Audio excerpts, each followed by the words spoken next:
secret to success is consistency. Stick to your purpose and work hard.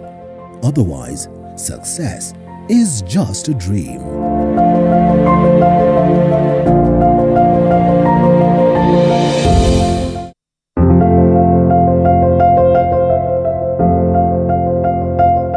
The secret to success is consistency.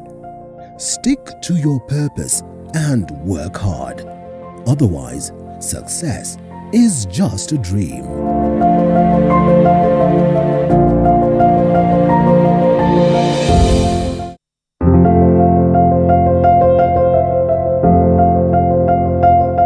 The secret to success is consistency. Stick to your purpose and work hard. Otherwise, success is just a dream. Beautiful Monday, and I'm happy to be here with you. I hope your weekend has been an incredible one. I know it's been quite of an ease, especially for the people around Nairobi, Nakuru, Kajiado, Machakos, and it has been fun, it has been good, but what is important is that we have to remember that we need to be careful at this point of COVID-19, and therefore, in as much as the restrictions have been eased somehow, it is incumbent upon you to make sure that you keep what it is that you're supposed to keep, to make sure that you at least limit the spread of COVID-19. Karibu sana. It is an incredible moment this morning. I mean, a little bit chilly, but we all look forward to a great week ahead. And I'm here again to make sure that your week kickstarts on a very good note, even as we look at the stories of the day, what is making headlines. We still continue to focus on the politics of the day, the current affairs, what is happening right here in the country and across the board. And I welcome you to be part and parcel of this conversation, even as you tell us what is happening around you. Hashtag Morning Cafe at Linda_Lela at TV47KE is how you get to interact with us, and we love to get to sample some of your comments as we proceed with the broadcast of all the things that we do not fail to discuss. Is the debate on the BBI, where the Constitutional Amendment Bill 2020 report at the Senate and the National Assembly during the special sittings on Wednesday and Thursday left legislatures divided over few clauses in the proposed law that termed as controversial. Now, Siaya Senator James Orengo, who has been at loggerheads with a section of ODM party leader Raila Odinga's allies, maintained that the current turmoil within the Orange Party is deliberate and in the end create what he terms as divisive document that will be headed down the throats of innocent Kenyans. Is there evidence of fear of the BBI by some individuals? And if it is the case, then why is that? We'll be looking at it even as we look at the formation of the faces that we're likely to have on the level of the ballot come 2022. Why is it that we always have the same faces? Is there a possibility of us getting a new face that would probably be seeking the highest office of the land? That is one discussion that we'll be having this morning as we wait to see what, of course, Tanzania brings on board for the country and vice versa. Now that we're expecting our president, that is Mama Samia Suluhu Hassan, in the country tomorrow, and therefore we'll be looking at all this and so much. So the turmoil that sits within the ODM, the BBI turmoil that continues to be here with us, and of course the irreducible minimums of the Mount Kenya leaders, especially those ones in Tanga, that argue there are a couple of things that need to be addressed for them to be able to support Deputy President William Ruto. Just what is the way forward? We'll be looking at all this. So karibu sana. We're looking forward to an incredible session as you join us right here. My name is Linda Lela, and as always, we kickstart the broadcast by looking at the stories that are making headlines and also what it is that has been captured on the papers. And the Standard newspaper this morning, Ruto breaks from Uhurunomics. Well, bottom-up approach. What does it have, or what does he have for the economy, is one of the key things that many people have asked about the Tanga side of course, the politics within the Jubilee Party. And after talks with his Mount Kenya allies, Deputy President William Ruto signals a break from the economic model that pursued by President Uhuru Kenyatta, even as critics hit back, accusing him of not implementing the empowerment ideas despite being in government. That is a story captured on page 5, and we'll be looking at that alongside my guest this morning. What is their view? Just how much can he be able to transform the economy to what it is that he terms a bottom-top approach, and just how instrumental will it be first to keep us afloat, especially at this point of COVID-19 or after the ramifications of COVID-19 and in a future? Is the DP telling us that where he took over, that in the event, yes, that where he is to take over in the power from Kenyatta, then of course we should expect him to change every policy that is currently in place, political, social or economic. Essentially, would a Ruto government be a complete change over for all of those who are currently working with Uhuru? This is a question that is being posed by Ngujiri Wambungu, who is the Nyeri Town Member of Parliament, and probably a question that is being posed by most Kenyans. Just what is this different thing that he seeks to bring on board, knowing very well that he's been in power for a cool 8 years, and of course that would be a 10-year reign upon the end of course, their term with President Uhuru Kenyatta. We'll be looking at that. And return of iconic Mombasa Island. For close to 100 years, Mombasa passed off all the island that he'd had, ceased to be courtesy of Colonial Causeway.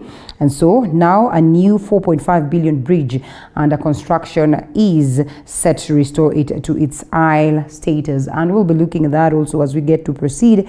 That is probably something that has been commended, and we get to see just how instrumental will this bridge be, especially on the aspect of, boosting the economy, and also that integration across the people of the different parts and regions of the coast. The killing and torture of our girls in Saudi, this is still going on, is one thing that we ask ourselves. A story captured on page 6 and 7. Most of us, or most of the girls, will go out there to this particular country in search of jobs. Just how friendly is the ground for them down there? That feature, you can always grab a copy and get to see what is captured there. Fields where bodies are dumped.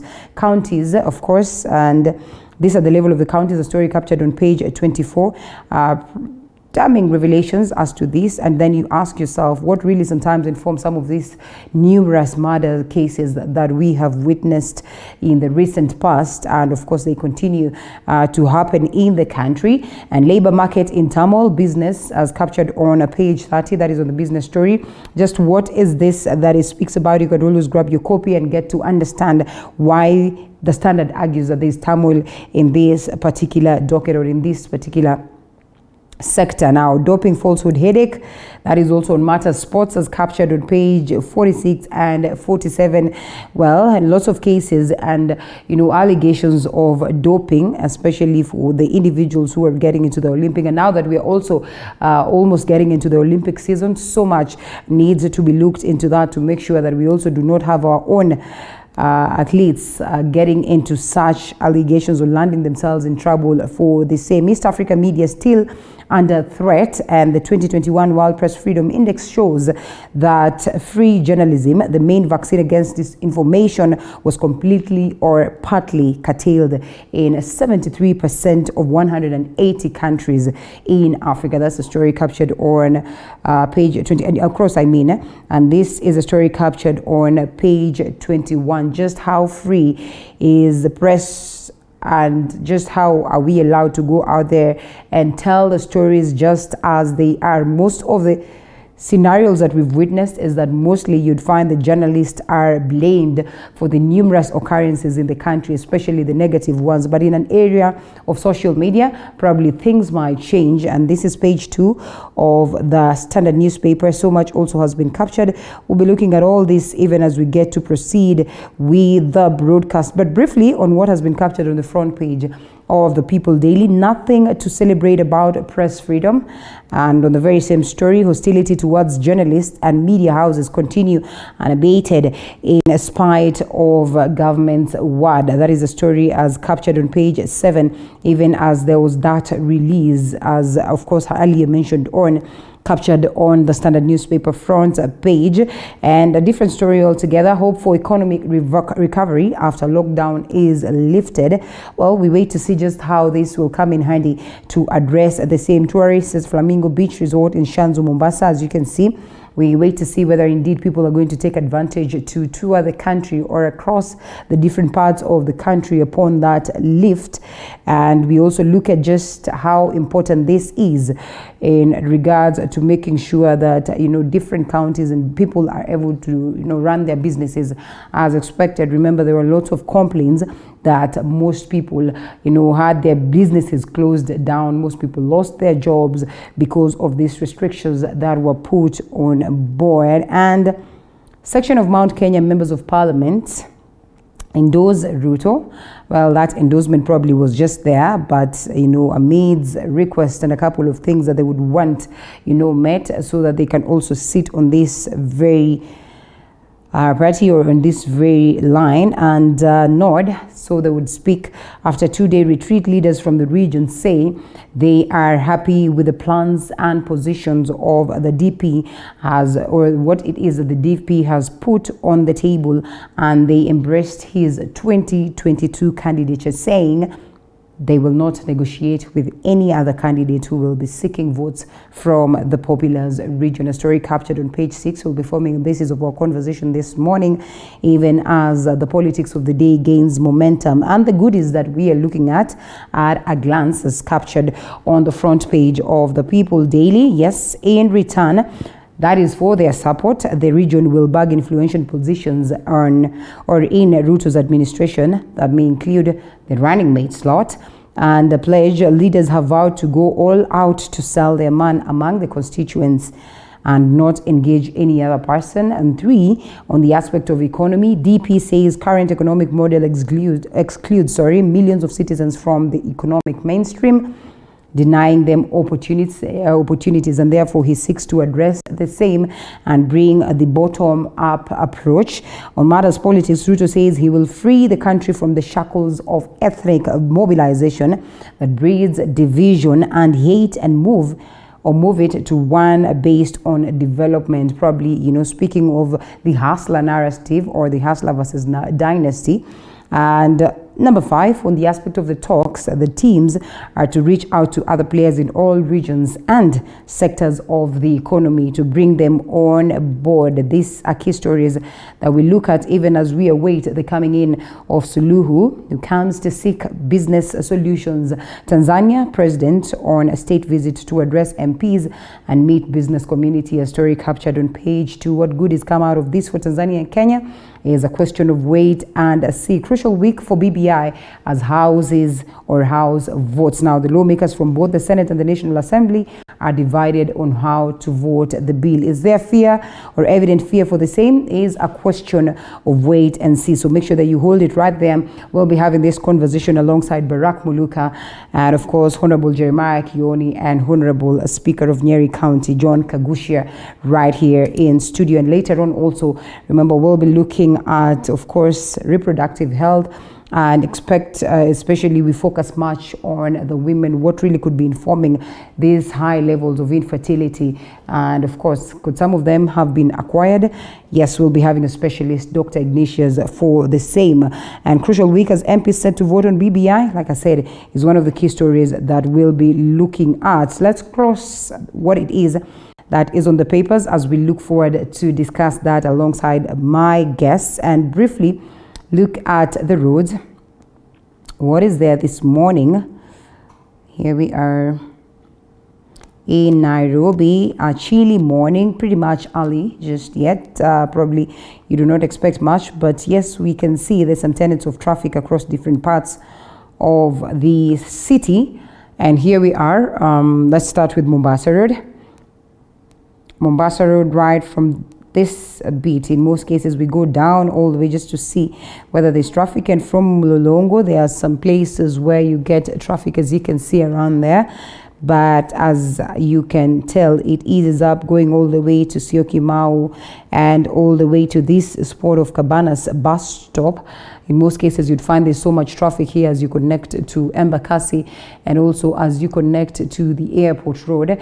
But as it is this morning, it looks like it's pretty much of an ease. And so around Mombasa Road, where you get some tenets of traffic, is here where there's some little roadworks ongoing. But on the other side, as you headed to Mombasa Road and you're also coming out of Mombasa Road heading to the city around Honda, Nairobi, as well as some tenets of traffic, as you can tell right here. It's a bit heavy, but then again gets to this point of Ideal Ceramics where it eases up somehow, and going on down eases up, and around here, around KFC Mombasa Road, where you connect to the southern bypass, also around Imara Hotel or the Sereni, you find some tenets of traffic there, and then again it eases up, as you can see right here.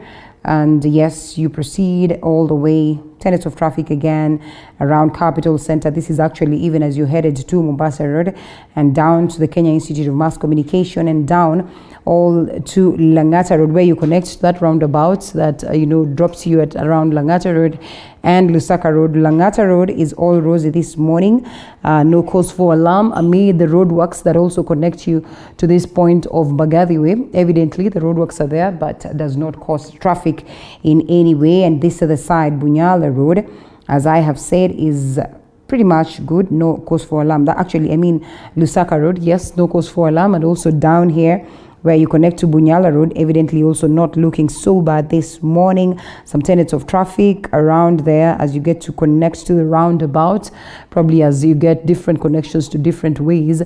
And you can see this is Uhuru Highway, and on this other side, Bunyala Road, as you're trying to get yourself into the city, not much of traffic, as you can tell there. And if it is there, then it is moving. It's not as bad as you'd probably expect it to be. And yes, that's within the CBD, Haile Selassie, not so bad, some tenets of it, but it looks all rosy. Kamukunji, somewhere around Kamukunji, there is traffic, yes, around Muthurwa Southeast Commercial Park. So if on that direction, you know what it is you expect. Sometimes it's clogged up and jammed up affair, especially when people are also finding themselves into their business premises. And Jongo Road on this other side is not looking so bad, though there is some tenets of traffic, as you can tell, that is holding up. So if you are to step out, kindly do it as early as now, because you're likely to be caught on traffic if you delay further. And this other side is Lee First Avenue and Wangu Avenue. There's not much of traffic somewhere around Shaurimoyo there. These estates do not really exhibit any fears of so much traffic. And different direction altogether. Somewhere around Gara, somewhere around Pangani, looks all rosy this morning. You need not to worry. This is Westlands Parklands, where it is that we are. Equally not much of traffic along Parklands Road. Along Jijo Road, also not much of traffic as you would expect. And coming to this point of Waiyaki Way is not so bad. As you can tell, coming to connect to somewhere around here, ABC Place, as you get to James Gishuru, going all the way down, no cause for alarm. This is Gitanga Road on the other side. Some tenets of traffic somewhere close to Macharia Road as you headed to Kawangware, but it is not looking all bad. That is on Gitanga Road. And also on this other side, we drop at Ngong Road. Ngong Road this morning is also all rosy too. And from town, Ngong Road is looking all good, and so therefore no cause for alarm if taking that direction. And we've looked at Mombasa Road already. What does it look like on Thika Road? Thika Road is looking all rosy this morning. I'm surprised. No cause for alarm down from Githurai and all the way as you're trying to get yourself into the city. It is all green. It is all rosy until you get somewhere around Pangani. There is where there's some tenets of traffic as you get to connect from different roads and you're trying to find yourself into the city. Then around the Pangani Place apartments, there is some tenets of traffic as you're getting into the city. So that is what you expect. Probably this is likely to be more as time goes on. So make sure that you step out as early as now. Muthaiga and this other side is looking all good and no worry at all. Limuru Road also is not bad this morning, and also all the bypasses pretty much of a smooth ride if taking any of them. And so if there's anything that would get us here, I'll definitely be here to make sure that you are updated. Let's take a look at what my team has prepared. And Kenyans from the counties of Kiambu, Kiambu, Nairobi, Kajiado, Machakos, and Nakuru counties streamed into churches Sunday after places of worship were opened. A month later, adhering to COVID-19 protocols, faithful pledged to adhere to these protocols, as Mwangi Minor reports. It was a moment of pure joy for most of Christian faithfuls from the counties of Nairobi, Kiambu, Nakuru, Kajiado and Machakos that had been termed as a disease-infested zone after stepping into places of worship 1 month since they were shut down. President Uhuru Kenyatta's Labor Day speech brought good tidings to the Christian faithful who streamed into churches for prayers and fellowship. And I'm very happy that today I could see people coming together, praising and worshiping God. That's something that is so powerful because it also releases people emotionally. The emotional suppression is released even when people praise. So when the church was closed, it was very saddening for me as a believer because I felt that probably it will be an avenue for people to even backslide because there'll be no that commitment to coming to church, and even having online services. People may not be always having the bundles or the Wi-Fi to stream into the live services. The announcement to reopen places of worship, albeit allowing only 1/3 of the congregants, was a relief to many who are used to online services or none at all. Faithful whom we spoke to said church is not only a place of prayer, but a fortress in time of distress such as the COVID-19 pandemic. Na tumebarikiwa katika ibada, imekuwa wa kusherekea sana kwa sababu wengi wetu tulikuwa tukitamani sana ya kwamba turudi kanisani. Kija kanisa kuna vile unasikia kwa moyo wako unainuliwa katikati ya yale mambo inaendelea duniani. Kanisa kuna maisha. Thanking the government for allowing the resumption of worship services, congregants and church leaders have pledged to adhere to COVID-19 containment measures to avoid a spike in infections and another possible shutdown of the economy. I want to say thank you so very much to our dear and loving President Uhuru Muigai Kenyatta, specific for the opening of the churches, because you have come also to realize that church is everything. And when you allow the worshippers to come and worship and also to pray for the nation, healing will come automatically. Tungependelea kanisa kufungwa tena. So kenye kiko ni kwamba tufuatilie masharti vile inawezekana. Manake kwa kanisa ndio kuna uhai. Places of worship have been asked to strictly follow COVID-19 containment measures and only allow 1/3 of the congregants. After the partial reopening of the economy, which encompasses churches and other entertainment joints, President Uhuru Kenyatta has insisted that all Kenyans have to adhere to the measures stipulated by the Ministry of Health if at all Kenya is to win the war against the COVID-19 pandemic. Mwangi Minor, TV47 from Kabete, Nairobi County. All right, and in the secular world, bar and restaurant owners want the government to allow them more time to operate after the President Uhuru Kenyatta, ordered the business to close at 7 p.m. Many businesses within Nairobi resumed Sunday, as Lekishon Laban observed.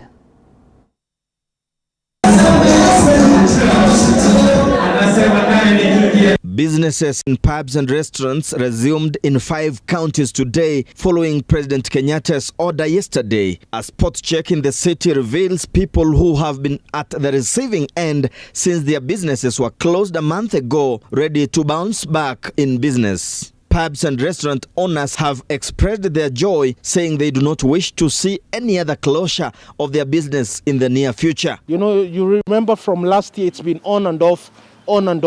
You can't even make a plan. You can't make a hiring plan. So we've been, playing a cat and mouse game as we watch.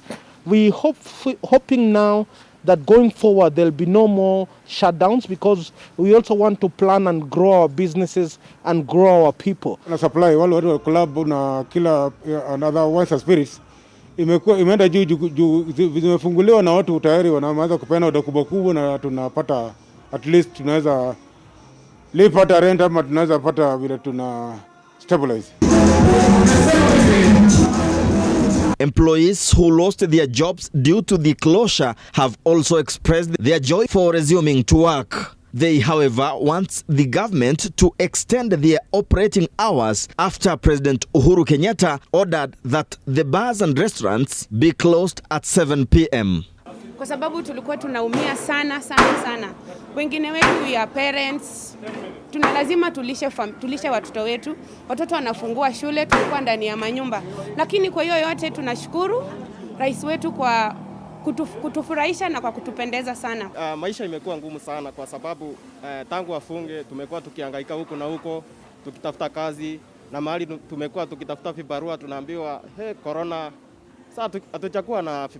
The businesses have been operating on takeaways only for the last 1 month. And after the cessation of movement was lifted, some Kenyans have thronged to the beaches in Naivasha, saying they have been under lockdown. Lekishon Laban, TV47. All right, now the Judicial Service Commission will, for the next 3 days, be grilling 7 of the 9 shortlisted candidates for the Judge of the Supreme Court position. And of course, we'll be following up on this starting today. And this follows the nomination of Lady Justice Martha Koome, who was also shortlisted for the position to succeed retired Chief Justice Maraga, and the withdrawal of Court of Appeal Judge Justice Kadurima Minoti for the race. The Judicial Service Commission JSC is expected to begin interviews for the position of Judge of the Supreme Court on Monday, after the High Court temporarily stopped the Commission from conducting the interviews. Justices Anthony Mrima and Wilfrida Okwanyi gave the orders in the petition filed by 4 petitioners. In one of the cases, petitioner Tolfin Nafula argued that Professor Olive Mugenda was illegally elected as the JSC's interim vice chairperson. According to Nafula, the election of the former Kenyatta University Vice Chancellor relegated Acting Chief Justice Philomena Mwilu to the status of an ordinary commissioner in open defiance of the Constitution, which requires the affairs of the JSC be chaired by either the CJ and/or the Deputy CJ. To file an appeal. However, the JSC appealed against the High Court orders, with the Court of Appeal judges Roslyn Nambuye, Patrick Kiage and Sankale Olekantai overruling the High Court decision, claiming that the court did not deal with the issue of jurisdiction before issuing the orders. The ruling read by Justice Patrick Kiage granted the JSC permission to proceed with the interviews for selecting one Supreme Court judge and scoring the nominee for position of Chief Justice.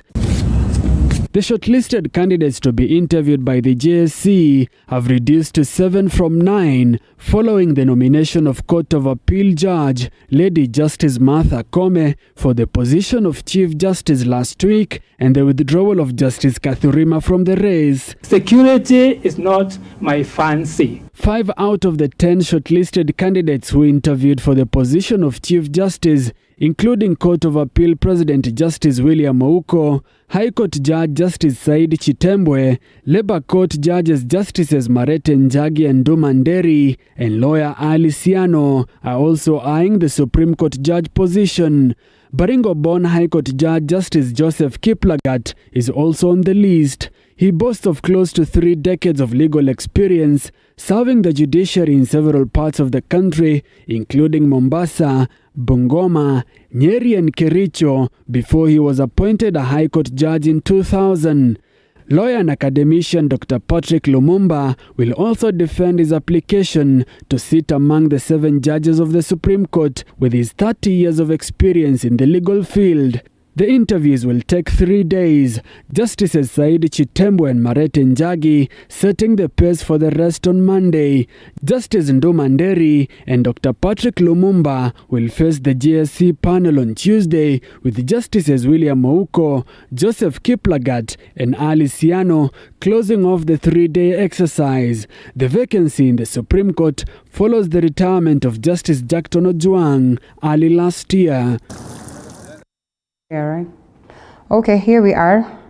Human rights organizations have strongly condemned the rise in extrajudicial killings, abductions, and forced disappearance linked to police officers. The human rights defenders now want President Kenyatta, Interior Cabinet Secretary Fred Matiang'i, and Inspector of Police Hilary Mutyambai to publicly condemn the killings, as Andrin Kilimi reports. Human rights organizations have raised an alarm on alleged illegal arrest, detention and killing of Kenyans by police officers. Tunataka polisi na serikali wajue kwamba tumeghadhabishwa sana na vile visa vinavyoendelea vya watu kupotezwa, kuuawa kiholela, alafu pia kupatikana na majeruhi na mambo mengine katika hifadhi za maiti. Human rights defenders have urged President Kenyatta, Interior CS Fred Matiang'i, as well as the Inspector General of Police Hilary Mutyambai to publicly condemn the extrajudicial killings and take serious action against those found guilty. If we accept the narrative that if you are labeled a suspect, then you are a candidate for execution, then all of us here are very unsafe, very insecure. This comes amid allegation that a Mathare-based police officer, only identified as Baraza, abducted a youth by the name Collins, later executing him. His friends who were also arrested are yet to be found. We suspect that these officers, and allow us to name them very directly, these three officers, Officer Baraza, Officer Ahmed Rashid, Officer Njoro, and any of their aliases, that these officers are serial killers in uniform, and they need to be investigated, they need to be prosecuted, and if they are found guilty, they need to be convicted. According to the Missing Voices annual report, police officers are linked to killing 157 Kenyans in 2020, with 10 Kenyans reported to have disappeared in police custody.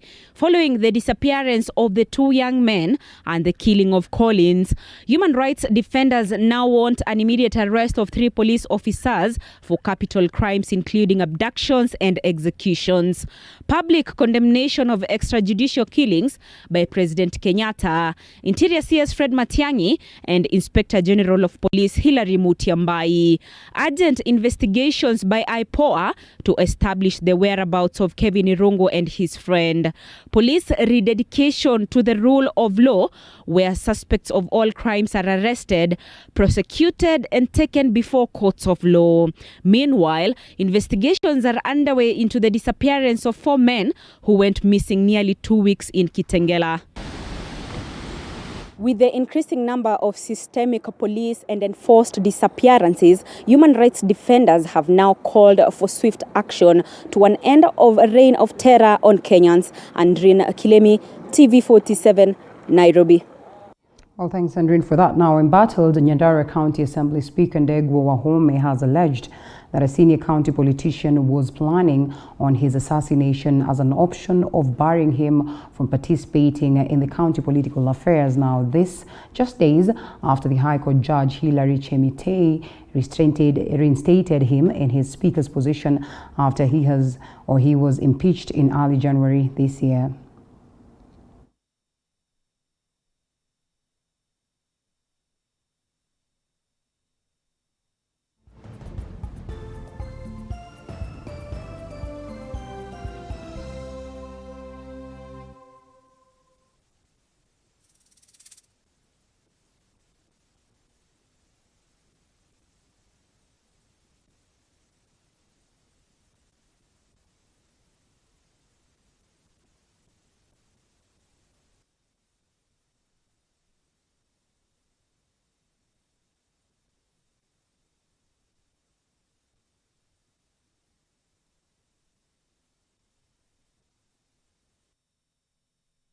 Well, Tanzania President Mama Samia Suluhu is expected to land into the country tomorrow.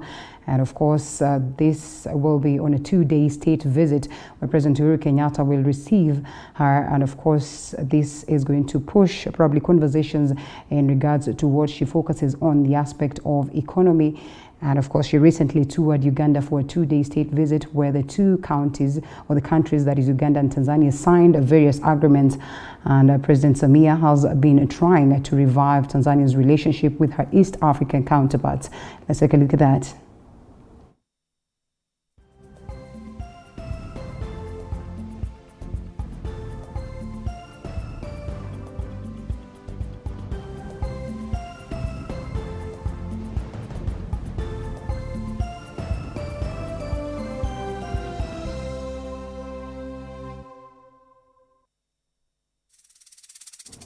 All right, and it's that point where we look at the papers alongside my guests this morning, and then we delve into the conversation. As earlier mentioned, we look at the BBI stalemate that continues to linger on.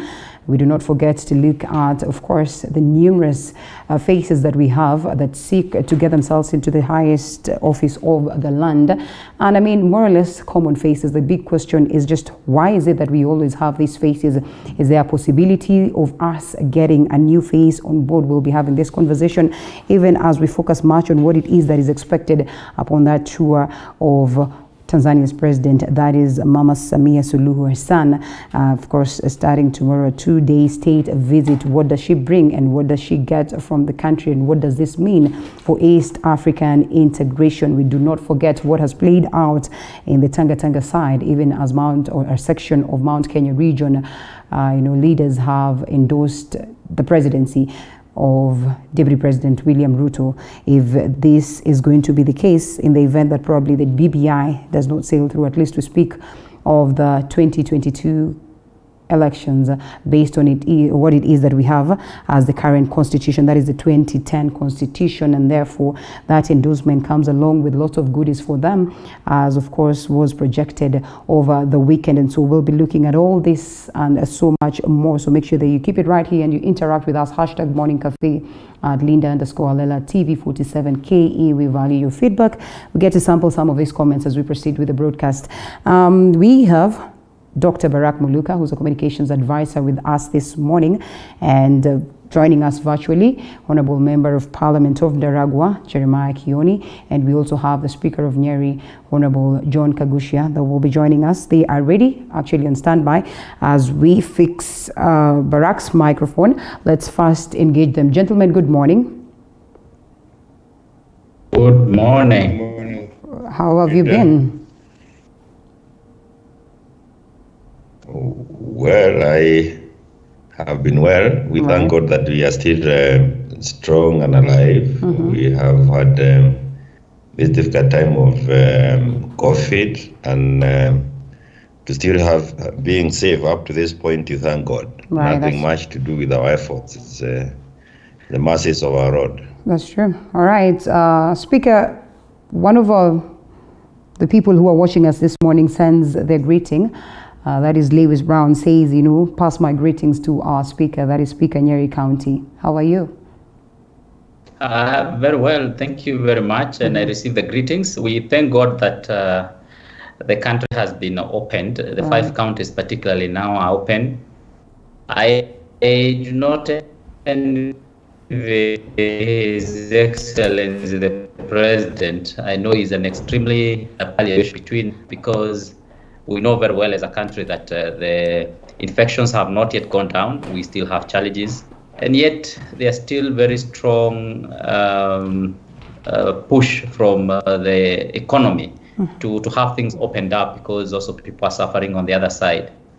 Yeah, but I would want to urge our people that even though the boundaries have been opened, they must take extreme caution and very serious measures, and know that the infections have not gone down at all. So as a country, we still need to take a lot of care. All right, indeed. And speaking of which, now, Mheshimiwa, first of all, the argument has been that if you close these key counties, then it was as good as, closing down the entire nation. So quite a reprieve for many Kenyans.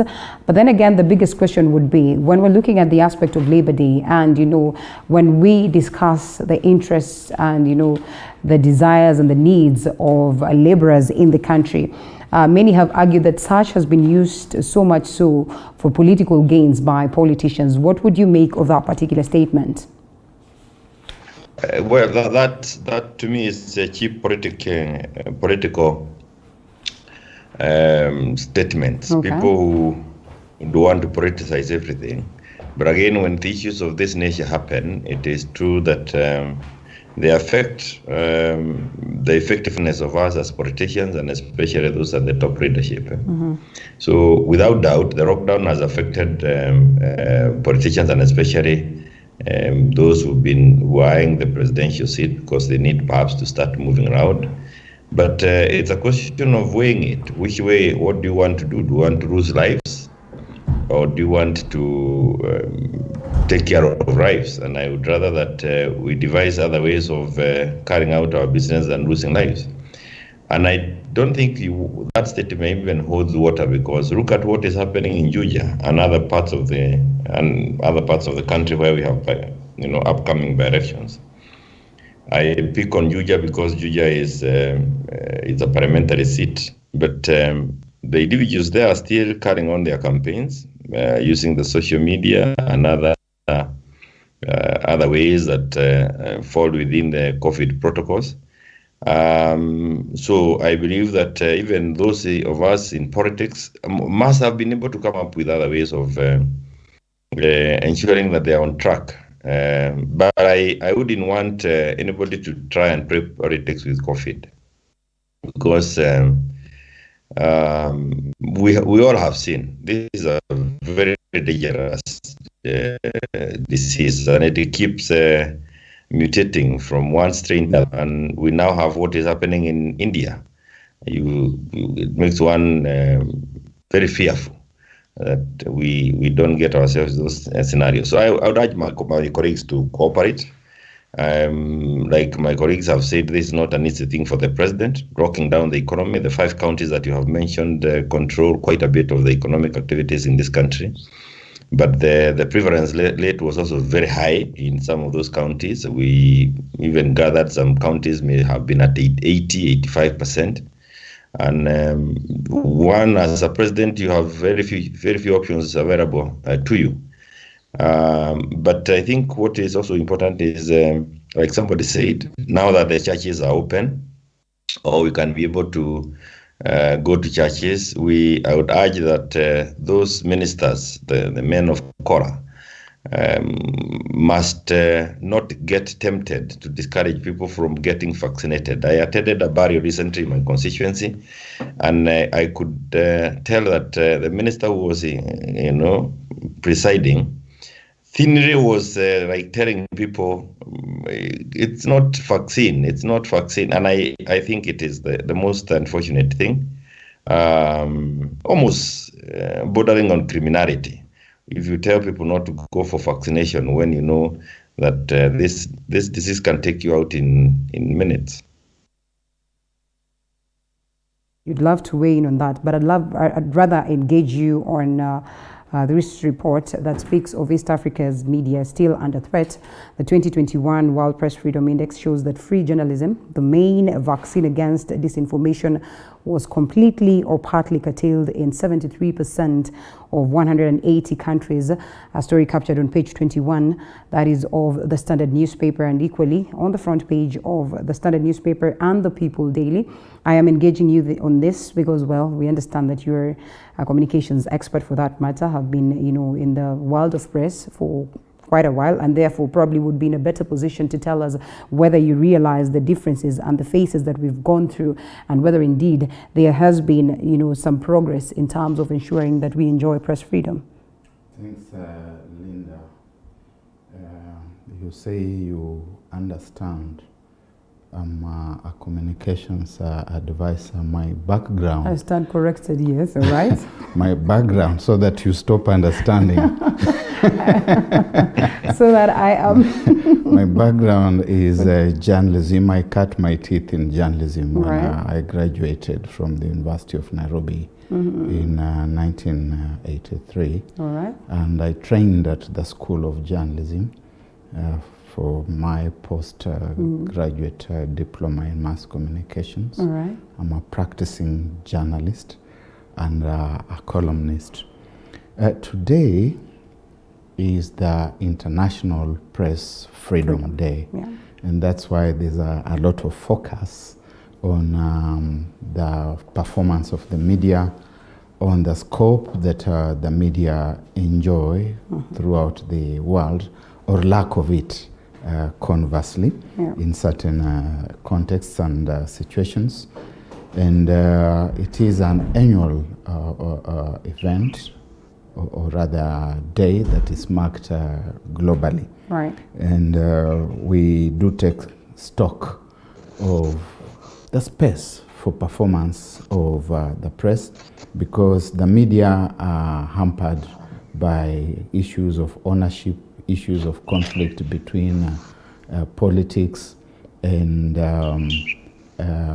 ownership, issues of commerce, because without commerce we cannot thrive. And it is a global phenomenon that one has got to balance very delicately. In our situation in East Africa, I think Kenya is slightly ahead of our neighbors in Uganda and Tanzania. This is not to say that we enjoy unfettered freedom. Of course, there's supposed to be a lot of internal self-regulation, and we try to do that through the Media Council, which I think has been significantly responsible. Whenever matters have been taken before the council, it has executed them with the necessary credence and speed. That notwithstanding, we continue to see journalists being harassed at political meetings and even on other occasions. Only last week, somewhere in central Kenya, I think it was in Kirinyaga, there were journalists who were arrested and the equipment confiscated, basically because they were covering an eviction. People have lived somewhere for so many decades. As journalists, we arrive there to cover this happening, because an eviction of several hundreds of families is a matter of national importance. And the journalists get there, they are not only arrested, they are beaten up. And so we mark a day like this one to not only celebrate what journalists are doing, but also to protest, because we must protest the kind of draconian engagement. If you look at Uganda, just a few days ago, they were burying the chair of the journalists union who was shot. Not so sure whether it was by the police, the defense forces, or some militias. You look at Tanzania, especially under the demised President John Magufuli. We remember the case of Eric Kabendera, which kept on shifting from one charge to the other. We know about Gwanda, who has disappeared in the hands of the police, Agori Gwanda. It's now about 2 years since he disappeared, and the Minister for Interior says rather casually that he died. He died. It's like a fly died. And so these are worrying things. But I think we've come a long way from the days of the Cold War and the days of the one-party regime, when you had to look over your shoulder as you reported. And then today also there's a new phenomenon that is with us, and I don't know how we are going to manage it going forward. It's a conversation that must go on for some time, because this new phenomenon is what is being referred to as citizen journalism.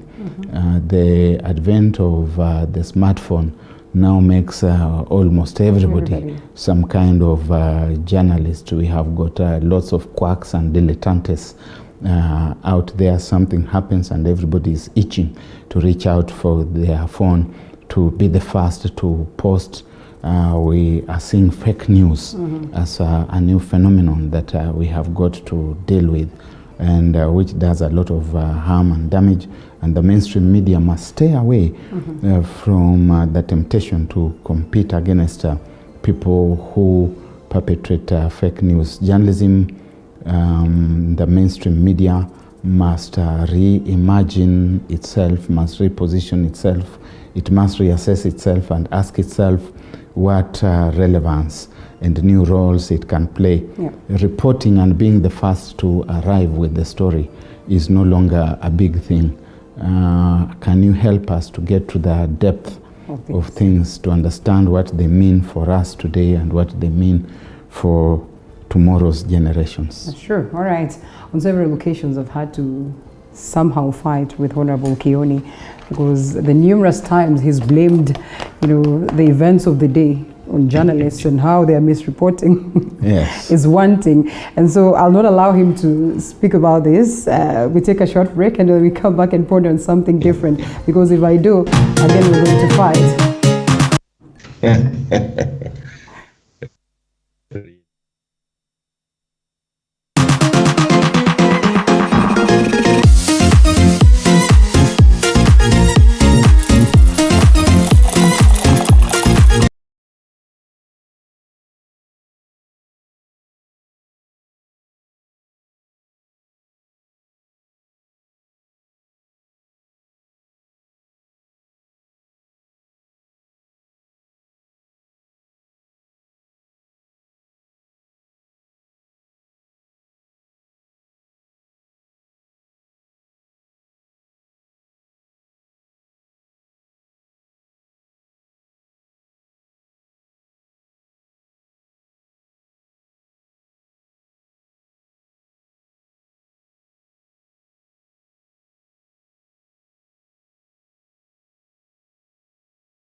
Still with me, Dr. Barak Muluka, Communications Advisor, and Honorable Member of Parliament of Daragwa, Jeremiah Kioni, who joins us via Skype, and also Speaker of Nyeri County, Honorable John Kaguchia, as we ponder on the papers and delve into the discussions of the day. Most of the stories also captured on the papers are some of the stories that we'll be focusing on this morning as we delve into the discussion.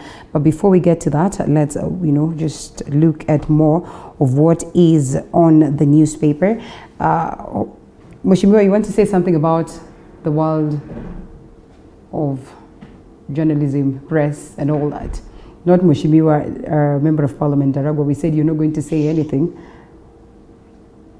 He should say something. He should say something because he has become a rumor monger. Okay. He has told us that in some counties we have 80% incidence of COVID-19, and he hasn't substantiated.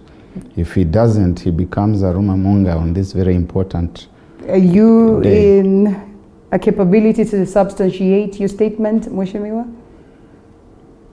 I'm sure. Don't make it long so that at least we join. We have a speaker joining us. Is enjoying that we are far apart. But we have.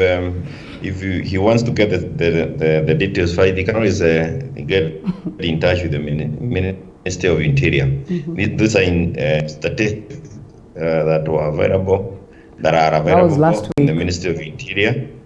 And I got that information from a source that is reliable. But I just wanted to say something more substantive on the issue of media freedom, and say that, I don't know whether you can hear me, and say that it will be very unfortunate for us as a country if we ever drift back to those days when we used would get up media people. It is just unified in bags. It's a thing that we must take very seriously because it's an indicator of the kind of space freedom that we have in the country, not just media freedom, but freedoms in other areas. But having said that, I think the other challenge that is facing us in a big way is what Muluka has said, that the social media and the mainstream media, and I hold the same view that the mainstream media must redefine themselves because where they would give us some special editions at 2 o'clock because something has happened, those are now things of the past. You can never try to do that.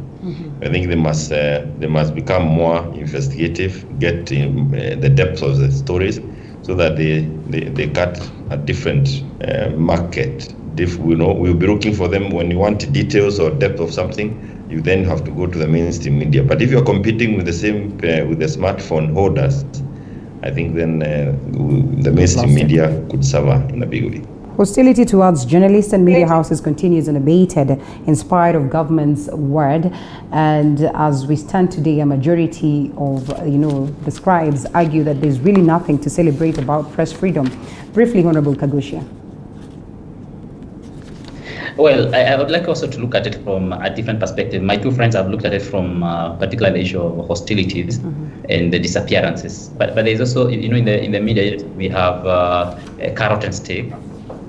And sometimes too much carrot can also blur the media freedom, in the sense that when the journalists are also given expectations and almost in a way a bribery kind of a format of operation, they might also curtail the press freedom in a very big way. Lately, you have seen that every time a governor is elected into office, the first person they take as in charge of their press is a person from the media, right, who, in a way, supported their bid.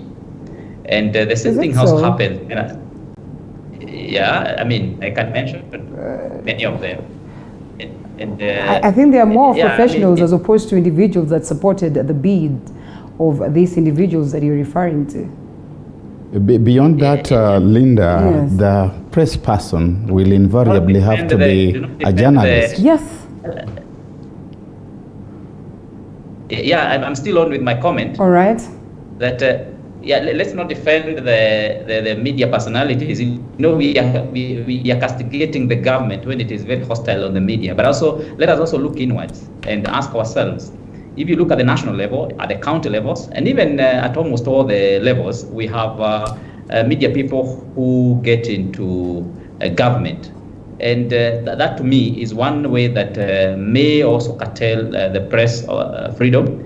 But also, why do they also do that? Because a lot of times the journalists are also not properly remunerated by their employers. And that to me again is also another form of curtailing the press of the freedom of the press. Yeah. So we need to look at it from all the angles. Let's look at the issue of the hostility from the systems or the government. Let's look at it from the issue of the carrot that is dangling before them and the expectations that media people sometimes they have, to the extent that they do not have that freedom they require to cover the stories that exist. Yeah, so we need to look at it from all the angles. And of course, as we know, is according to Article 35 of the Constitution, is expectation that we have the freedom to access information in this country, both government and any other information that is required. And the media people play a very big role in helping us actualize Article 35 of the Constitution of Kenya. All right. Can I just say something? Briefly, sir. A short one. Briefly. Yes, that I think the Speaker of Nyeri misses the point. Okay. Hostility towards the media is not coming from it doesn't have to come from the state. It could be coming from any other quarter. But for as long as we see personalities in the media industry disappearing, a very freedom. When we say that we need to ensure that we still have media freedom, it doesn't mean that we are saying that the state is the one that killed those individuals. Far from it. But we do not want them dying without getting reasons. We need explanations. We need proper investigations done. Media personality can also be killed by any other person. You can carry a story that I don't like as an individual, as a Kenyan, and for that reason, so I think he misses the point by a mile. Linda, allow me to finish, Kaguchia.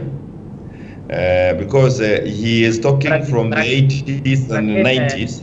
But I think let's have some order. Linda, I think it's also going to be important to be a bit respectful to each other, because Mheshimiwa can't say that I missed the point, because he's not the owner of the point. And again, I think he's not seeing my point. That is communication at its best. I'm talking about the carrot, the dangling of the carrot. Right. I did not talk about the hostilities.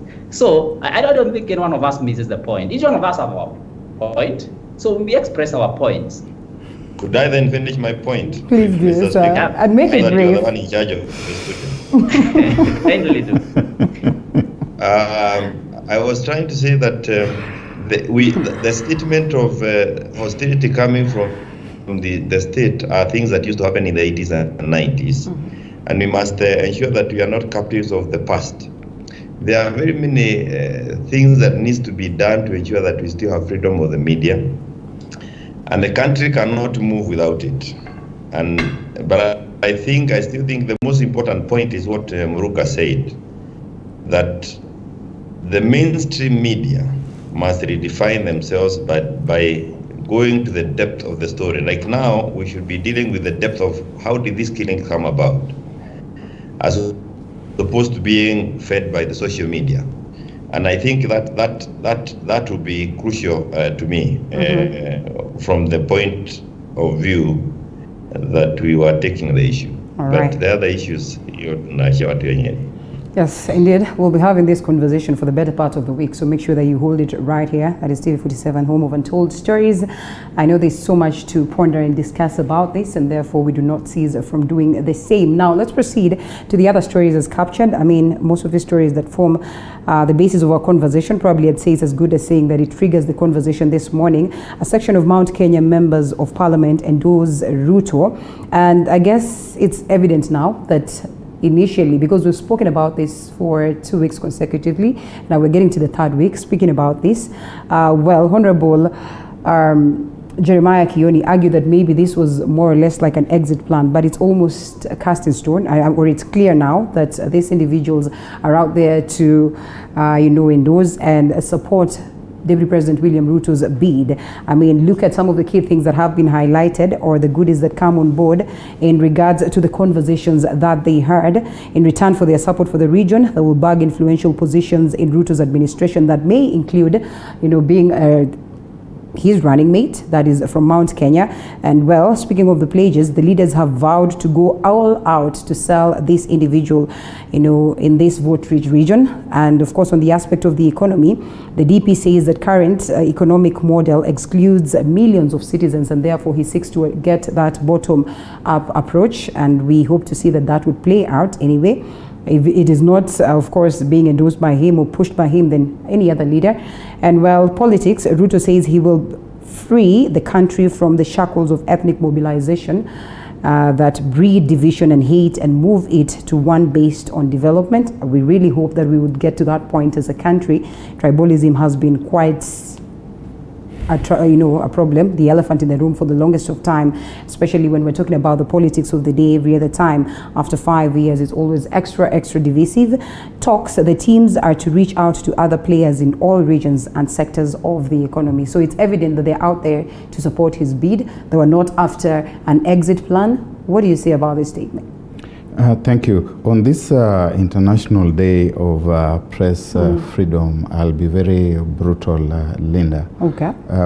Perhaps the media houses need to consider talking to veterans like ourselves, because if I may borrow from the two politicians out there, the journalists also keep on missing the point.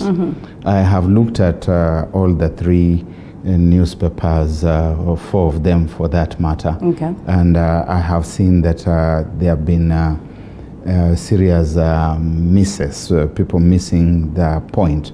That this section of Mount Kenya MPs, supporters of Deputy President William Ruto, that has always been there. The headline is badly written. The focus is terribly wrong, because they are not telling us anything new. If this is a newspaper and the nomenclature is about the newness of what we are being told, then there is nothing new here. What about if it's the only information they got out of the retreat that was there? The focus should be on helping us to understand this model that Dr. Ruto is calling the bottom-up model. What is it? Not all of us have been in classrooms of economics, development studies, mass communications and development theories. We don't understand what this thing of bottom-up is. In fact, at some point, it might even sound, with the due apologies, a little obscene. What are you saying, bottom-up? How are we to understand it?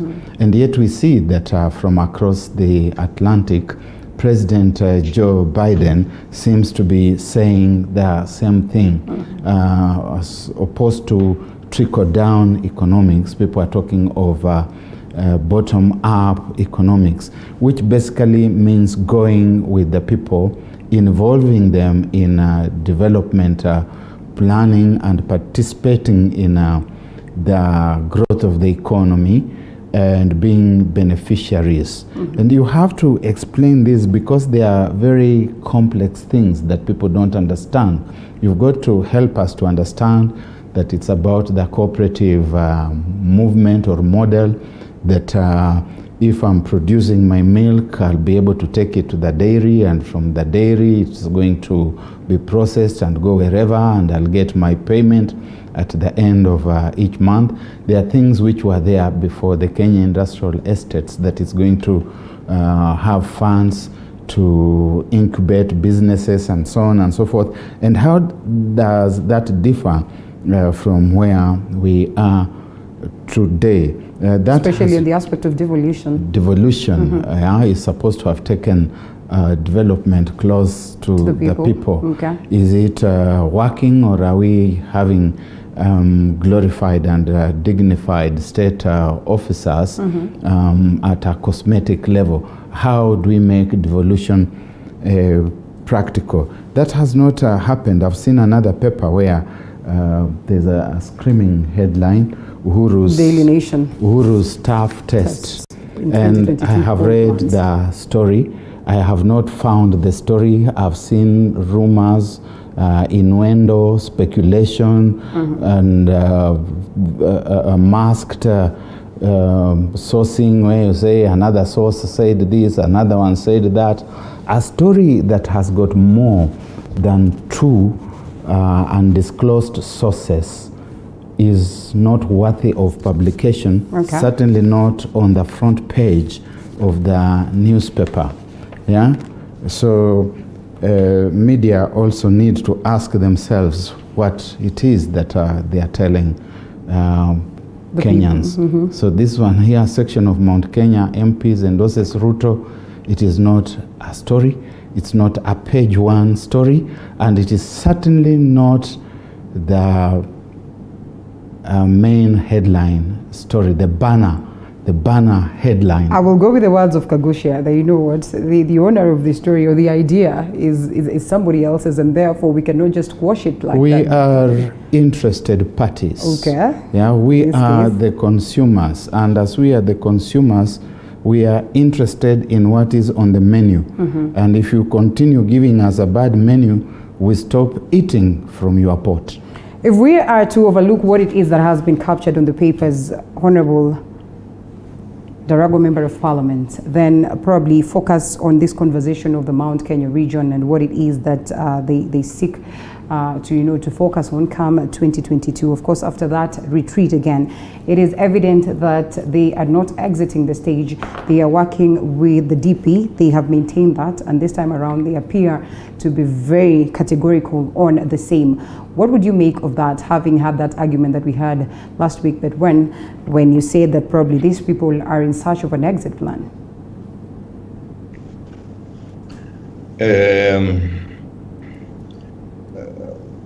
One of the things I think that the improvement on this story is that you are talking of a section of Mount Kenya MPs. Before it was Mount Kenya endorses Ruto. So when I talked about an exit plan, you can actually see it at play. We moved from Mount Kenya, now it's a section of MPs.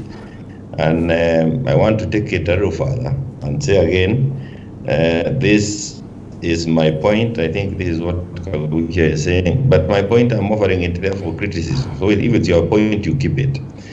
And if it is your headline, you keep it. Now we have to discuss it because it belongs to all of us.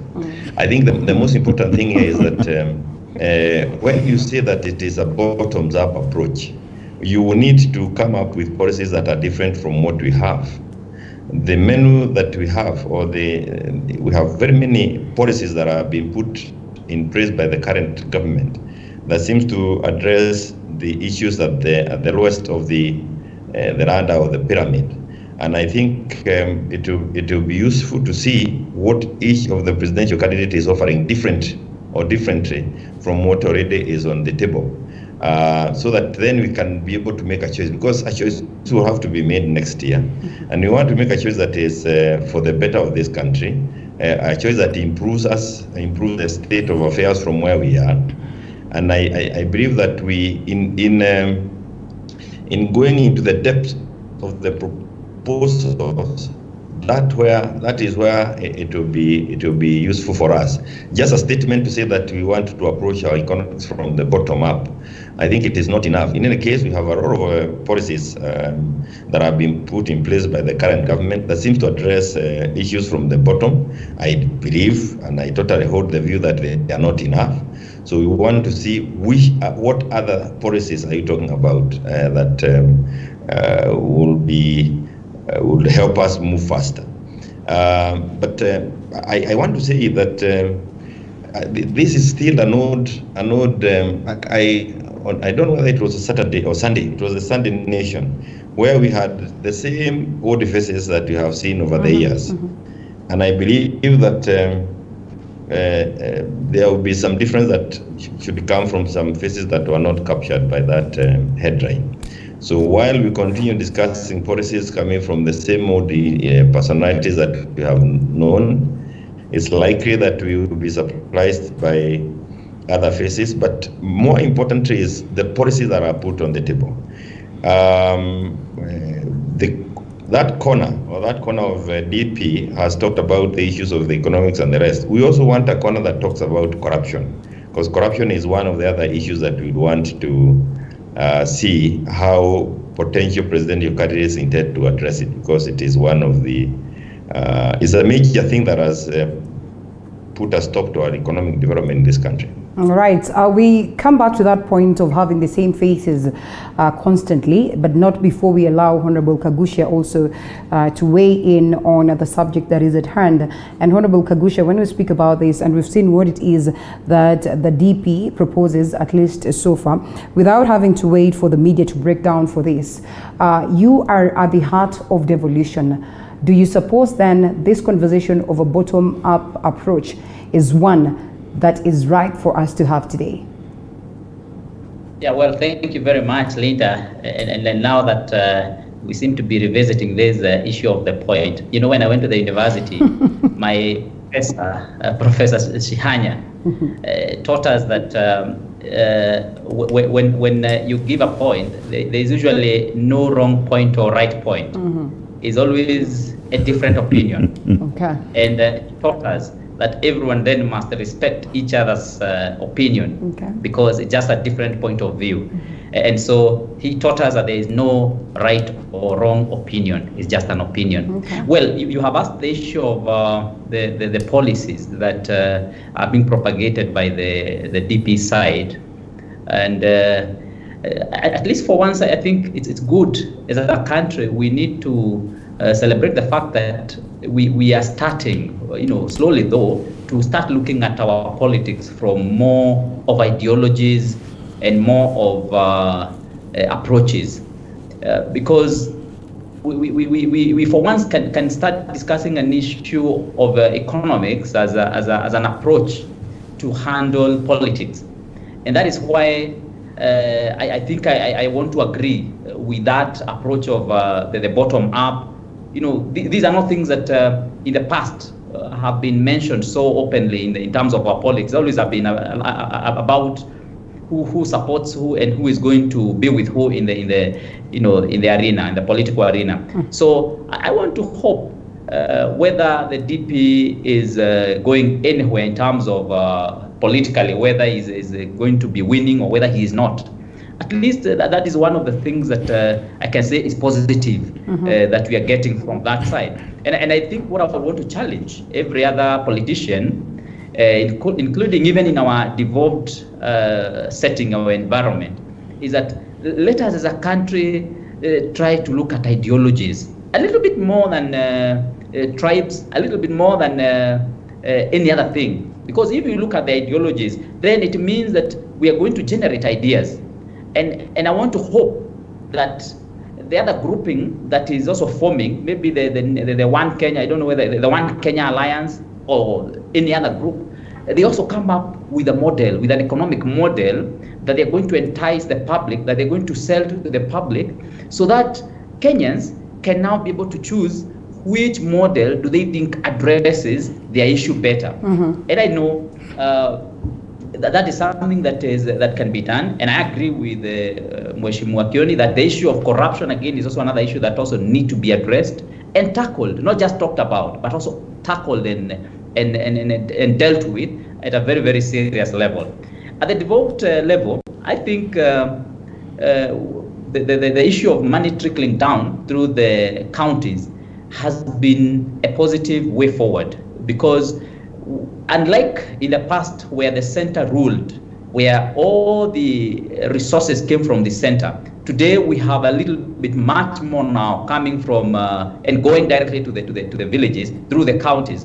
But again here we have argued, and I think this is also captured now in the BBI, that as counties we must not stop taking the monies and the resources to the county headquarters, but then we have to ensure that this money now trickles down to the ward, so then the ward becomes the unit of planning, the unit of funding, the unit of resourcing, other than the county. So I think if we move towards that direction, as a country, we will be having our resources going directly to the people who need them, right at the bottom of the structure. All right. The catch-22 here, then, Dr. would be the fact that we could be having, lots of great models culminating and coming out from these individuals. But then again, same faces, as Honorable Kioni has argued. And then the biggest question would be, where would be the goodwill? Because we've had the best of documents, best of policies. These individuals have not made any attempt to see some of these implemented. What then is the guarantee that even if they come with a different phase and a different document, the very same people will probably focus much on implementing some of these progressive, policies that they are presenting to us? I think there are a number of things here. Some pertain to age, some pertain to the players, others pertain to the policies that we seem to be hearing. I have no challenge with the question of how aged someone is, whether they have been there before. Everywhere in the world, leaders are nurtured over a period of time.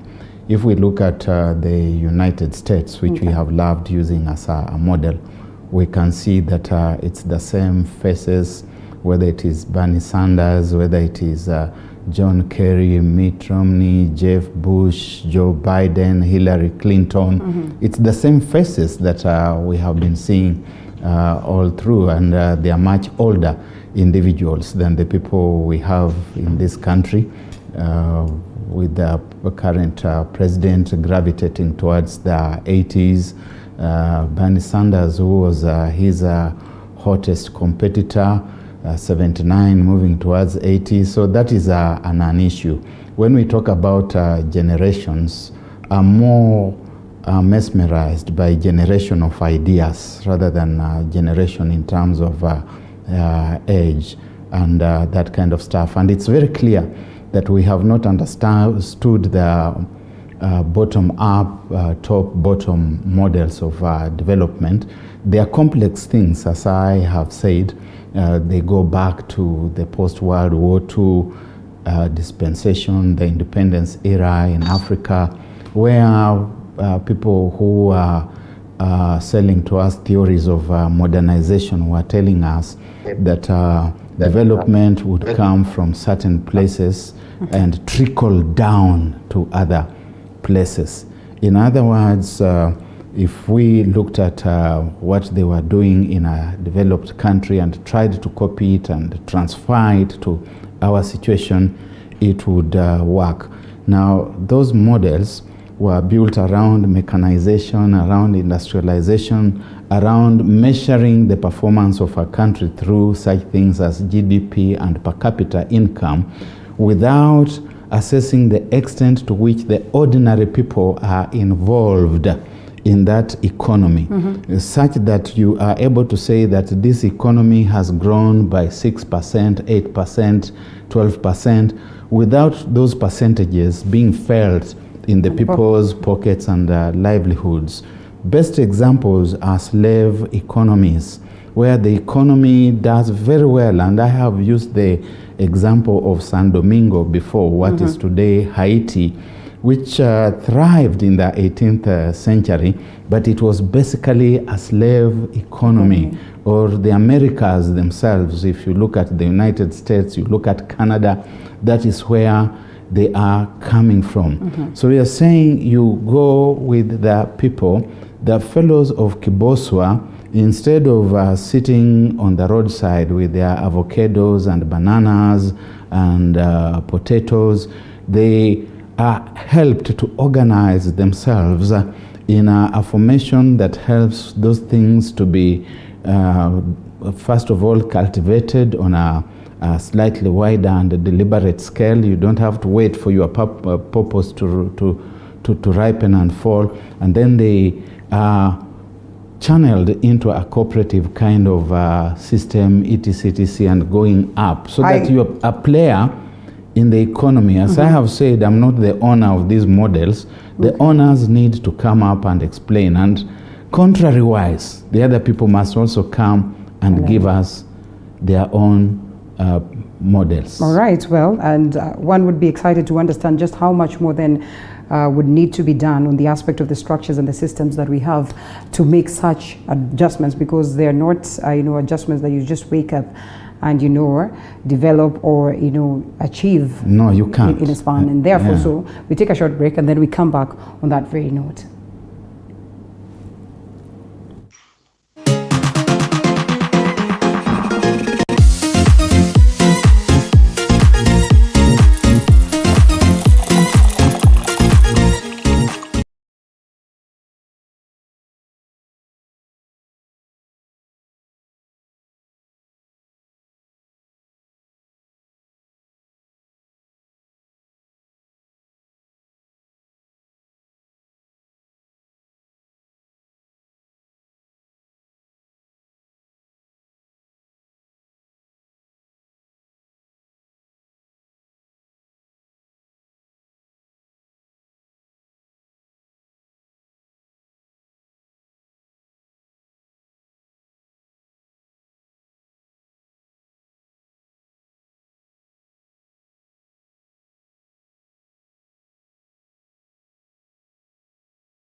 Advisor, we delve deeper into this conversation, and maybe just to loop you in, Honorable Member of Parliament of Ndaragwa, in regards to this bottoms-up approach. And Barack speaks of a scenario where we really have not taken time to understand what these individuals could be, fronting. But the question is, have they also taken time to make us understand? Do they really understand what a bottoms-up approach really is? Because we, over time, have realized that in most cases we get to those moments, even we copy paste the Constitution, at least on what it is that we're being told. We are seeking solutions that really do not resonate with the problems that we have as a people.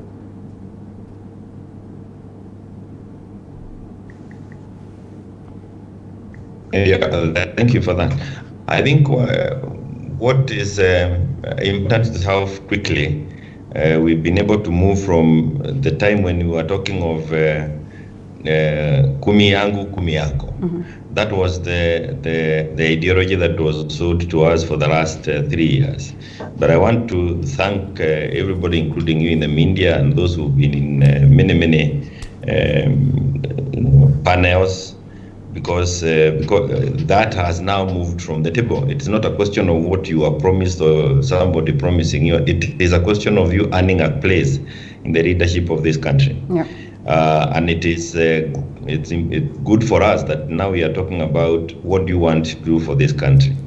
The other thing, I think, even before you talk about whether bottom-up or trickle-down effect, whichever approach one wants to do, one is that it is upon you to tell us what you want to do. for us. It's not upon us to keep guessing and thinking and offering ideas. It's you to come up with a complete package, something that can be understood by Kenyans, and one that we can be able to interact with and interrogate. And I think the other thing, of course, is that having said that, it's also important to know that your past will speak in a big way to that that you want us, so that why we are able to arrive at a person, and it's because we have also been able to see the track record. So I want to agree that it's not just a question of age. Age, certainly, there are times that age will knock you off if we think that if there is an indication that senility has set in, and I'm not saying there is any of our leaders who has any aspects of senility, but age also helps us to see what's your track record coming to where you are. What have you stood for all the time? What have you been accused of in the past? What have you to prove that it wasn't, you are not part of? So that's also very important, so that even as we are looking at these ideologies, I believe we are not going to forget to pay attention to our past as politicians. When you offer yourself for leadership, you should know that you are permanently under scrutiny. But again, as I said, and I hope we can have this debate another day, I would want to quickly enumerate what I think has been done in form of a bottoms-up approach by the current government. And what is it, where is it that we have missed it? And I belong to a center that has been saying, perhaps I don't want to say more than the center that has been asking, what is this that Kibaki did? He came into this country, or into the leadership of this country, when we had a negative economic growth. And within time, even as the economy continues to grow, I know this is a statement that can be challenged by many, but we were able to have some money in people's pockets. Today, what is crucially lacking, we have very many infrastructure development that have been initiated by Jubilee, but even as you go around it, there's still that cry that hakuna pesa. The person will be able to crack it for us and tell us, why is it that there is no money?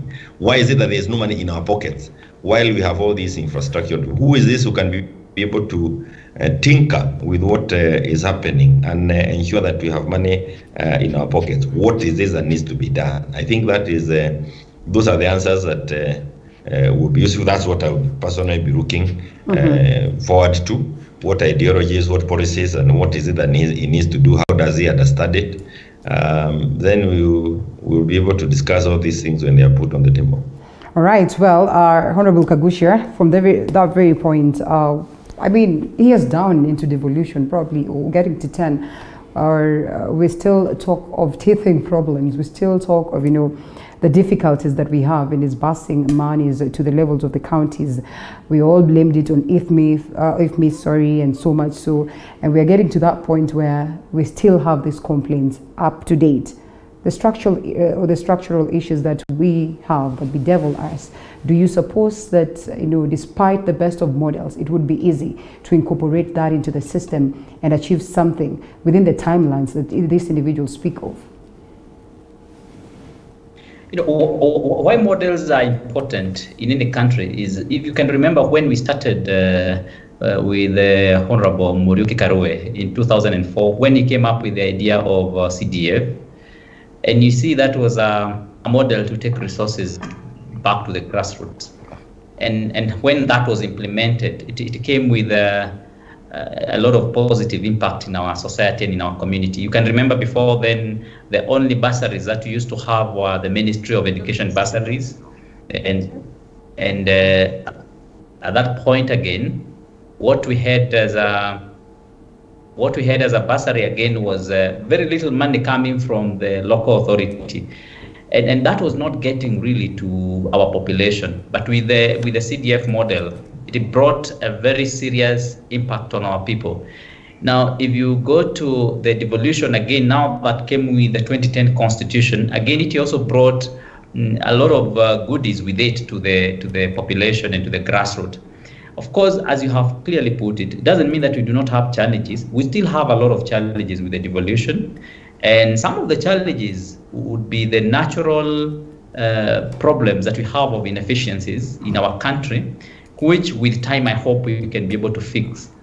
Because we blame the counties, for example, for lack of absorption of the funds that they are given. But again, we also don't have the same fund released to the counties. So by the end of the year, you find that not so much that has been, a lot of times what is released again is what is consumable through the recurrent, which of course is another challenge that would require a whole full discussion to be able to know how to tackle that. But again, the devolution model on its own has brought a lot of good tidings to our people. And give it to the Jubilee government, because they are the ones who implemented, right from 2013, they're the ones who implemented the Constitution of 2013, which came with a devolution aspect. Before then, we did not have the counties. And within the set time, actually, which I think was about 2-3 years, they were able to implement almost to 100% of the Constitution of 2010. And so this has worked well. And if we can have a new ideology or further ideology coming on board with whichever political side that wants to gun for positions in 2022, it's going to help us to move even from where we are now to the next level. So that's why I would encourage, let all the political players in the country develop the ideologies, come up with approaches on how to tackle our economic challenges that we have. The economic challenge of having money in the pocket, let us have people come up with those models on how that can be tackled. And maybe just to give an example of one scenario, you find where we have money which probably we have borrowed from a certain country or from a foreign nation, and this money we want to do a development project in the country, and then this foreign country comes and gives a condition that they also have to implement that project, and then they kind of come with their contractors. Let's say just like what happens with the Chinese people. They come and they say, we are going to do this road, but the road is going to be constructed by a Chinese contractor. Then the money is transferred in China. It doesn't even land in Kenya. Then the work is done in Kenya, and then we pay that money. That is one way of removing money from the population's pocket, because then the money doesn't circulate within our economy. But if this money would be transferred and would be brought to our economy, and then let's say like local contractors do get to access these funds, then you can be sure that much more money will be left with many more people on the ground, and that way the economy will be growing into them with people's pockets getting something. So those are some of the different models maybe that we need to embrace as we move on with our political players. Barak, probably a lot of civic education and a lot of understanding of this would be needed. Well, that requires time, and therefore we might not delve much into it. But we speak of America that has put up structures and systems, and therefore we cannot equate ourselves to them if we are to argue in these lines. And therefore age is a factor when we're having these conversations. It's a factor because for numerous occasions we've complained of African leaders wanting to stick to power for ages and actually for life, so to speak. On numerous occasions we have looked at our opposition leaders, the same faces day in, day out. We ask ourselves, why is it that they cannot nurture other figures? At least we've seen some change in Uganda lately. Morgan Tsvangirai, before he passed on, was trying to work on nurturing Nelson Chamisa. Such is not what we've witnessed in the country. Hence the reason why we're having this conversation. On numerous occasions, again, we've seen African leaders trying to alter the constitution, trying to make changes on the constitution so they would stick in power for quite a while. They say a bad workman, and I believe even workwoman, quarrels with his or her tools. And our political work people are all the time quarreling with the constitution. Whenever things don't seem to work, they say, let us tinker with the constitution. And just now we have interesting ideas that have been floated, which I think we need to be wrapping our minds around. In terms of nurturing young leaders, the leaders must also present themselves. You see, politics is one of those spaces into which we don't invite you. You are not supposed to be sent an invitation card to tell you come to ODM, come to ANC or Jubilee or whatever, UDA.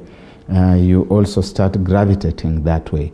But you should gravitate that way because there is an active ingredient in that space, and that active ingredient is the ideological orientation of that party, those people who are the elders at the top, and then you come and join in. Nelson Mandela joined the ANC as a youth. He was an organizer in the Youth League when there were older people like Chief Albert Luthuli and others who were at the forefront. People like Oliver Tambo and others were at the forefront.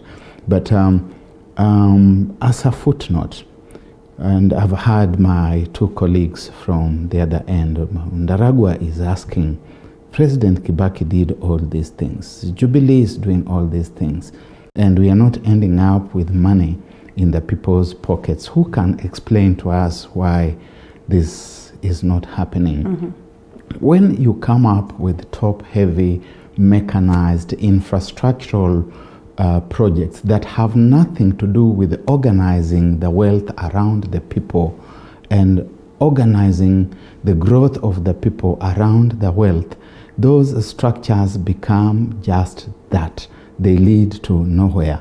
In the past, those who are of age may want to remember that there was something that was called the Kenya of the railway line. The people who built the Kenya-Uganda railway in the late 1800s, early 1900s, had a very specific strategic economic agenda that this railway was going to spur growth of the economy around wherever it passed and up to the destination, such that you would see railway carriages carrying things like silage, carrying sheep, carrying cattle, carrying farm produce, taking it to the coast. You would see cattle that's going to the port of Mombasa so that it finds its way to the Arab world, to Europe, and so on and so forth.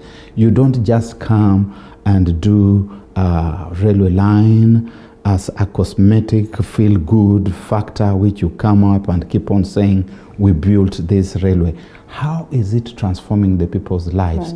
Even before we did this railway line, there was the old railway line where you had women in my village in Emanyudia bringing vegetables from Emanyudia to Nairobi, and they were still being fought by the system which did not understand that these were people who are trying to participate in the national economy. You must do that. You must involve the people. What do you see here? You see the hawkers who are knocking at the door of the economy, and we are chasing them away. You see people building huge supermarkets. The following day, the small people are building kiosks in front of the supermarket.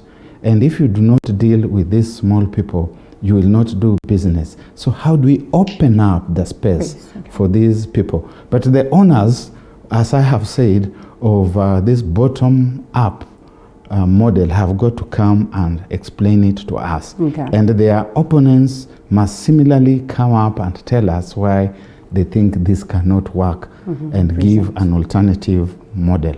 Okay. All right. Member of Parliament, Ndaragwa, I want us to focus much on this one, but then time would not allow us, and therefore we cross over to the BBI. Well, in as much as you have categorically highlighted that we are likely to see more sellable individuals cropping up, I don't know whether there's still time for that, whether it will be too late for them to crop up. But then again, well, we await to see, and whether they're coming from the Mount Kenya region, which most of the times one would look at that as a region that appears to present a saleable candidate for that matter. And therefore, we'll go with your word, and we wait to see whether you present a different face, that will overshadow all the faces that we've known for quite a long time. But even as we await that, the BBI divide is still on. One would want to ask, is there an evident fear of BBI by some individuals? This time around, one would have argued, Tanga people probably were not for the BBI. But it's evident that even within the proponents, there are dissenting voices.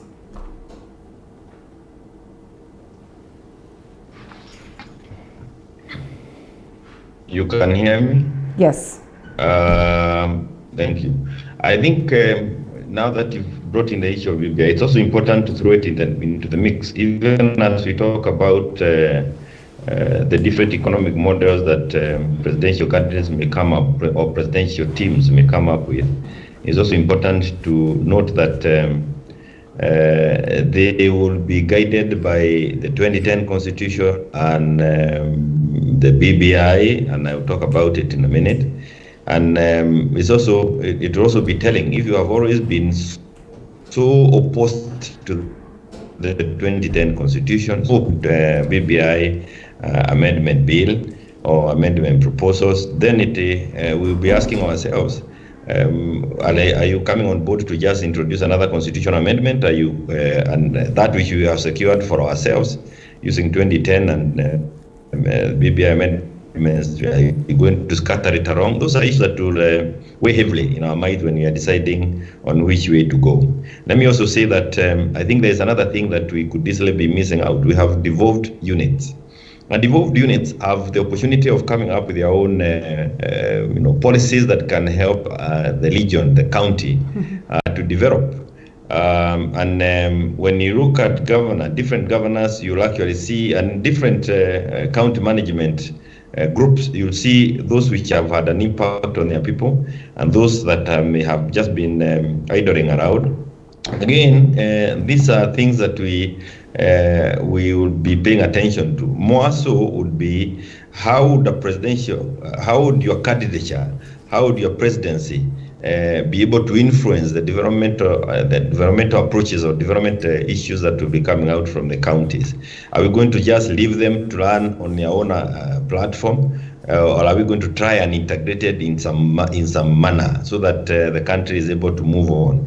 Are you able to influence the governors into the kind of policies that they put in place when they are coming up, when the CDPs are being developed? How are we able to integrate all these things into the national policy framework? That coordination has been a little elusive, and it requires some tact from the office of the presidency or from the executive, the national executive, so that we can see our resources, those resources that we are devolving, we are able to impact in a positive way on our people. So I believe there will be more challenges going forward.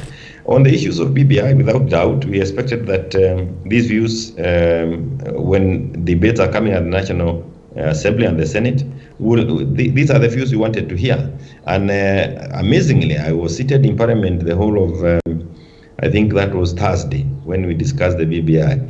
And even across the aisle, you would engage a colleague and you make him understand a point, or he makes you understand a point in BBI, and then you actually say, if that is the case, then this document is not bad after all. Mm-hmm. So there are a lot of issues that needs to be understood, and I can tell you I was a little surprised that even at that level, we are not quite, we don't quite understand what different provisions, different articles portend or mean when they were introduced. But when you see them explain it out, you actually can see many members coming and saying, now I understand. Even like, for example, we were discussing this office that you're creating in the judiciary.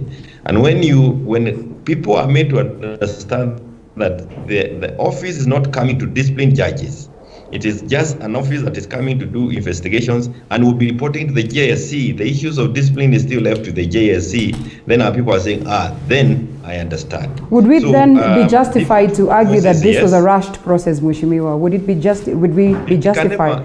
Reader, allow me to just say, I don't think it can never be, you can never say it was rushed when you have had it for the last 4 years. Okay. I think it is that we chose to stay away, many of us, because it was a process that was being conducted out of parliament. We did not imagine that, or out of the elected.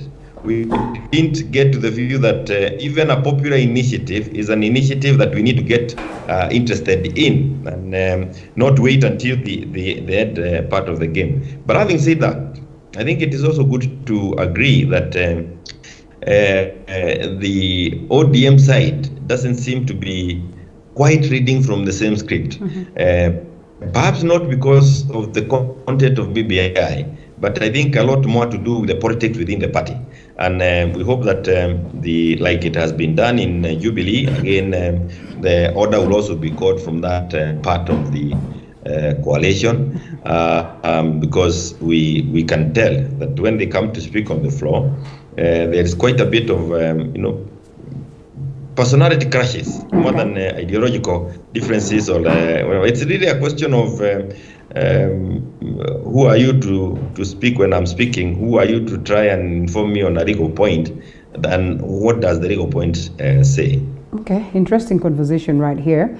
I get a grace period, or we get a grace period of about 5 minutes, so we can allow the other two gentlemen to also give us the take on BBI. But first, we take a short break.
this document cannot be changed at this level.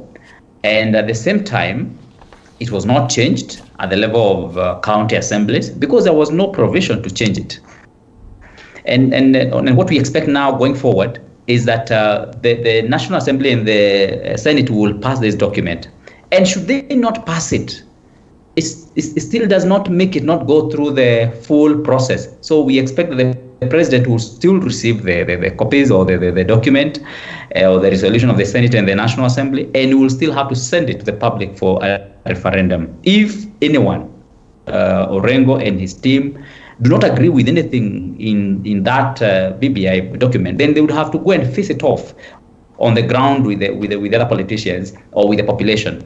But they of course, they say every time that they support the process, but they seem to be having a lot of other issues that they do not now agree with, although they campaigned for them before. So I think what we just need to do is to be honest as Kenyans, and especially, particularly as politicians, we need to be honest and objective. Let us not support things because we subscribe to a certain political line.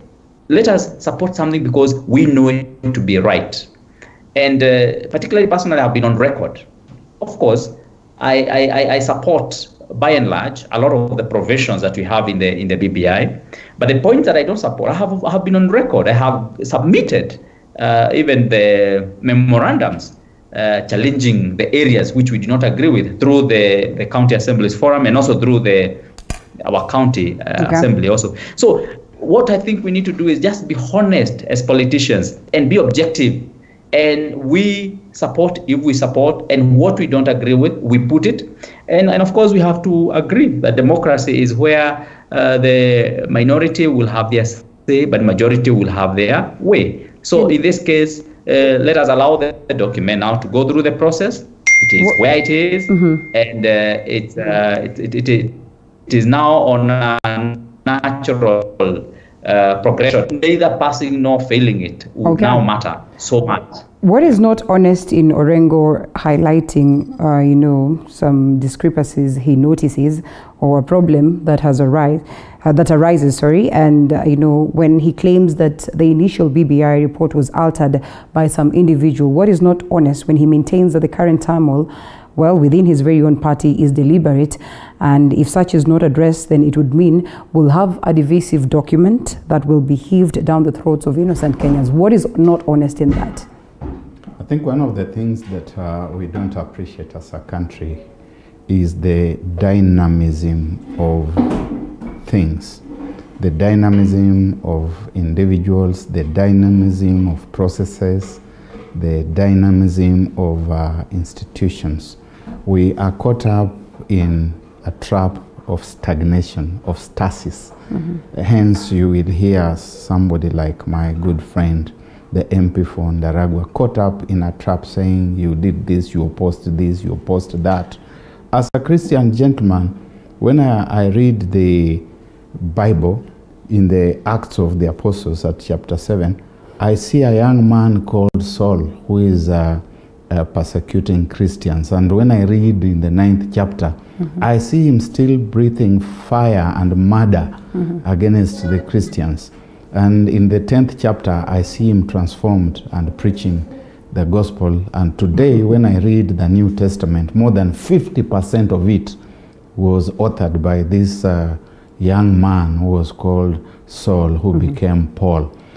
So this thing of stagnation, and then you say Orengo can now not talk. If he has seen things that he had not seen, or if he has seen the light and decided that he should repent, that is important. Right. I have heard people say things like it is expressly stated that Parliament cannot make any alteration to this bill.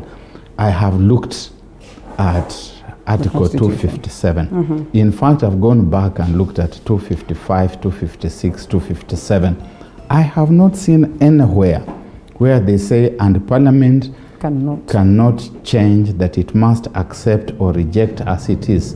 Instead, I have seen where they have said it will be introduced to Parliament, and if either House of Parliament rejects it, then it will be subjected to the referendum if any of the issues, moreover, touch on the matters under Article 255. And when things are introduced into Parliament, when you look at Article 109.3, has got its procedure of dealing with its business. Yep. And Article 109 talks about Article 122 on the conduct of business in Parliament, and the standing orders, which include the possibility of amendment at the second reading. Okay. And therefore? So I don't understand all this how this shakolokobango stuff. All right, so it reminds me of my